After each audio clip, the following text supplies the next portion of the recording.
आए डॉक्टरों के बगैर जिंदा रहने की कोशिश करें, मगर कैसे? इस्लामिक मेडिकल साइंस यानी कुरान बताता है कि इंसानी सेहत का राज कुरान की 3 आयात में है।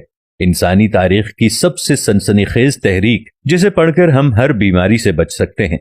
मिस्र के डॉक्टर अम्माद फहमी, जो कि एक माहिर ग़िज़ाइयत हैं और मोटापे के मुआलिज भी हैं, उन्होंने एक टीवी इंटरव्यू में यह बताया कि इंसानी सेहत का राज कुरान पाक की 3 आयात में पनाहा है। नंबर 1, कुलू वशरबू वला तुसरिफू, सूरतुल आराफ आयत 31। तर्जुमा, खाओ पियो और हद से तजावुज न करो। इसकी तशरीह में डॉक्टर फहमी कहते हैं कि अक्सर डॉक्टर निशास्ते और चिकनाई से मना फरमाते हैं, हालांकि ये दोनों इंसानी सेहत के लिए बुनियादी अहमियत की हामिल हैं। असल चीज जिससे मना किया जाना चाहिए वो हद से तजावुज है। नंबर 2, वजअलना मिनल माइ कुल्ल शै, सूरतुल अंबिया आयत 30। तर्जुमा, प्यास लगे या न लगे पानी जरूर पीजिए। तिब्बी मियार के मुताबिक हर शख्स अपने वजन के हर 1 किलो पर 20 मिलीग्राम पानी पिए। मसलन अगर किसी का वजन 70 किलो है तो वो 70 ज़रब 30 यानी 2100 मिलीग्राम यानी 2 लीटर और 100 ग्राम तकरीबन 8 गिलास पानी रोजाना पिए।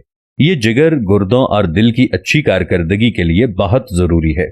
नंबर 3, वजअलना लैला लिबासा वजअलना अन्नहारा मआशा, सूरतुन नबा आयत 10 और 11।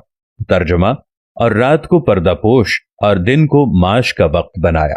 डॉक्टर फहमी कहते हैं कि रात को जल्दी सोया जाए और सुबह जल्दी उठा जाए। ये सबसे बेहतरीन नुस्खा है जो आपको ना मोटा करेगा और ना ही बीमार करेगा। इस्लामी तर्ज पर जिंदगी गुजारते हुए अपने जिस्म को बीमारियों से महफूज रखिए। खुदाबंदे करीम ने रात को सोने के लिए बनाया है, जबकि आज का नौजवान रात को 3-3, 4-4 बजे तक जागता है और जिस वक्त उठने का टाइम होता है आज का नौजवान सोने लग जाता है। सबसे बुरी तरतीब ही यही है। अल्लाह ने जो इंसान के जिस्म का एक सिस्टम बनाया है, इस सिस्टम में यह रखा है कि सुबह नाश्ते को भरपूर तरीके से करना चाहिए, दोपहर की रोटी नाश्ते से कदरे कम खानी चाहिए और रात की रोटी को बिल्कुल कम खाना चाहिए। आज अगर हम अपने लाइफस्टाइल को देखें तो हम सुबह को नाश्ता करते ही नहीं हैं, नाश्ते के टाइम पर सोते हैं और रात को पेट भर कर खाना खाते हैं। जब हम रात को सोते हैं तो ये सारा खाना हमारे पेट में जाकर अक्सर जहरीले मवाद पैदा करना शुरू कर देता है। हमने खुदावंदे करीम और कुरान पाक की हर उस बात को छोड़ दिया है जो हमारी सेहत के लिए बहुत अच्छी है।